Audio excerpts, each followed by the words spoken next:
Hi! Sally and I are so glad you're here. Yep, we're still at the beach house. Oh, Sally, would you like to have your treat? I think she would, friends. She's excited about this. It's the best part of her day when she gets to spend time with you and have this little treat. Here we go, Sal. Would you like that treat? Why don't you eat that while I say hi to my friends, okay? Okay. Hi, Carlota and Max.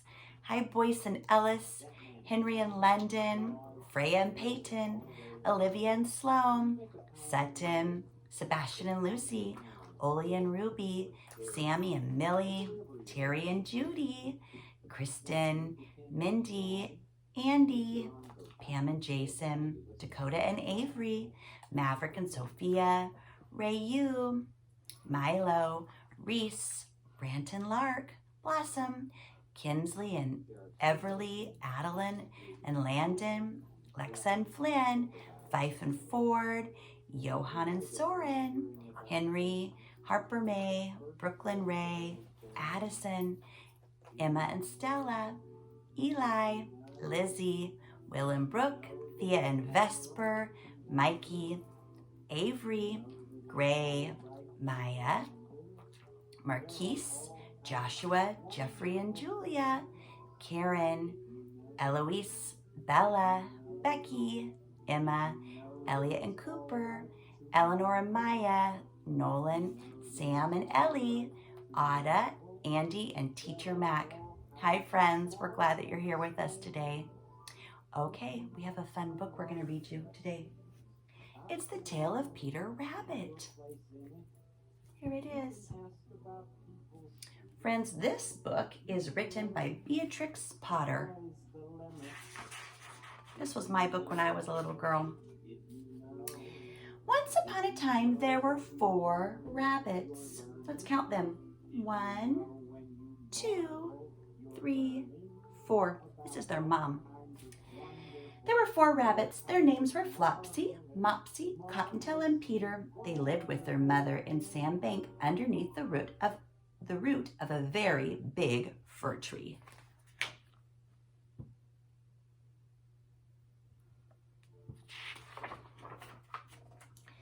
Now, my dears, said old Miss Rabbit one morning, you may go into the fields or down the lane, but do not go into Mr. McGregor's garden. Now run along and don't get into mischief. I'm going out. Then old Mrs. Rabbit took the basket and her umbrella and went through the woods to the baker's. She bought a loaf of brown bread and 5 buns.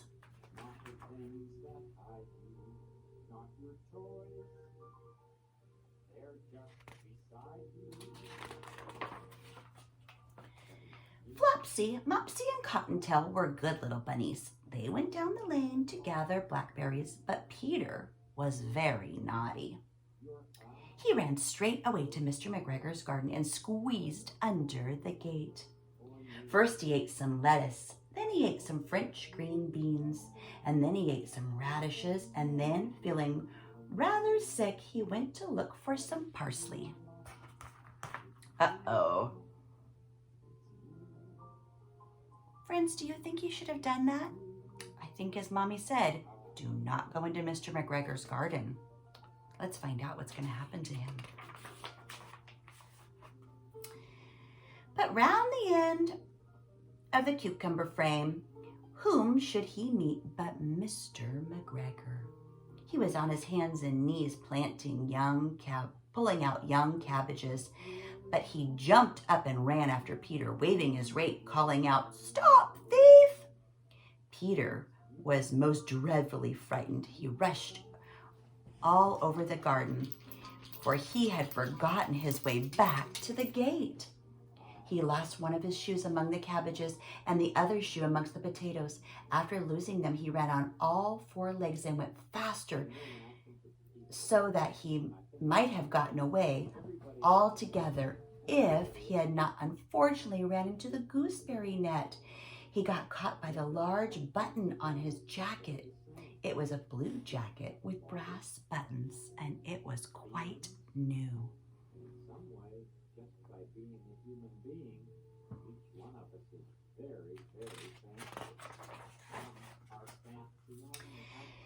Peter gave himself up for lost and shed big tears. His sobs were overheard by a friendly sparrow who flew in great excitement and implored him to exert himself. That means to really try really hard to exert yourself. Mr. McGregor came up and he was going to pop Peter on the top of the head, but Peter wiggled out just in time, leaving his jacket behind, and rushed into the tool shed and jumped into a can.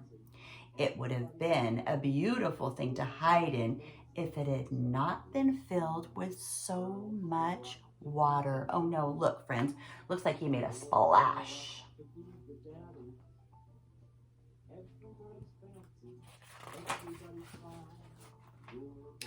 Mr. McGregor was quite sure that Peter was somewhere in the tool shed, perhaps hidden beneath a flower pot. He began to turn them over carefully, looking underneath each. Presently, Peter sneezed. Kerchoo! Mr. McGregor was after him in no time. He tried to put his foot upon Peter, who jumped out the window, upsetting 3 plants. The window was too small for Mr. McGregor, and he was tired of running after Peter. He went back to his work. And I like your ins and outsides. Everybody's fancy. Peter sat down to rest. He was out of breath and trembling with fright. He had not the least idea which way to go. He was very damp after sitting in the can. After a time, he began to wander about, doing lippity-lippity not so very fast and looking all around. He found a door in a wall, but it was locked, and there was no room for a fat little rabbit to squeeze underneath. An old mouse was running in and out and over the stone doorstep, carrying peas and beans to her family in the wood. Peter asked her the way to the gate, but she had such a large pea in her mouth that she could not answer. She only shook her head at him. Peter began to cry.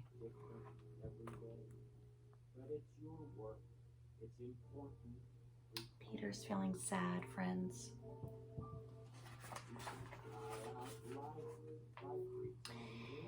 Then he tried to find his way straight across the garden, but he became more and more puzzled.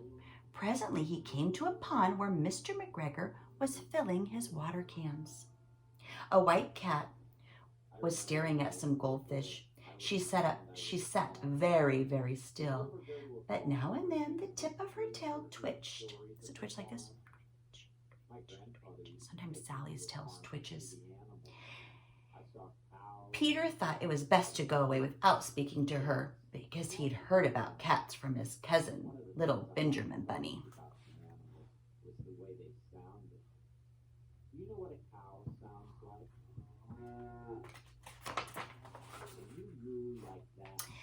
He went back toward the tool shed, but suddenly, quite close to him, he heard a noise of a hoe. Scritch, scratch, scratch, scritch.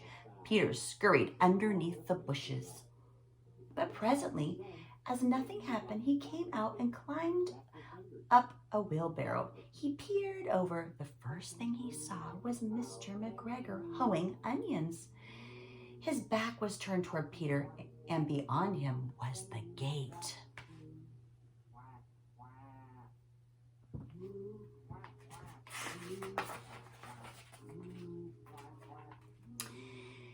Peter got down very quietly off the window and started running as fast as he could among him. Straight walked behind her were some black currant bushes. Mr. McGregor caught sight of him at the corner, but Peter did not care. He slipped underneath the gate and was safe at last in the wood outside his garden. Mr. McGregor hung up the little jacket and the shoes for the scarecrow to frighten the blackbirds. Peter never stopped running to look back until he got home into the big fir tree. Friends, do you recognize this? Whose jacket and shoes were those?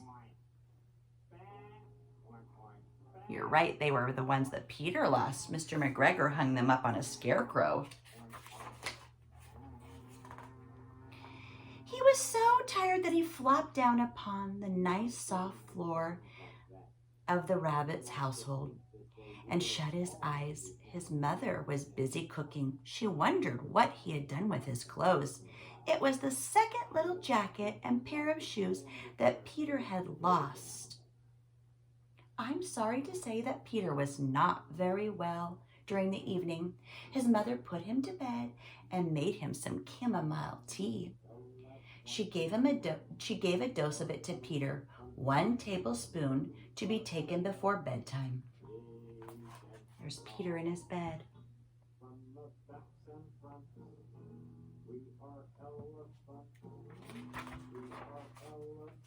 But Flopsy, Mopsy, and Cottontail had bread and milk and blackberries for supper.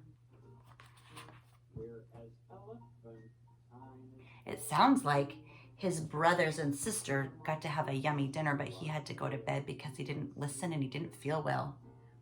Poor Peter Rabbit. Maybe next time he'll listen. That's the end of the story, friends. All right, friends.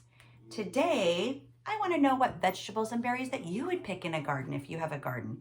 Pretty soon the sun's going to come out a lot and we're going to get to plant some things in our garden. We're excited about that. We're excited about growing tomatoes and carrots and cucumbers and zucchinis. I love all those things. What would you like to plant in a garden, friends? All right, Sally, are you ready to say goodbye to our friends? Are you ready? Let's say goodbye. All right, Sally and I are saying goodbye, friends. Say see you tomorrow.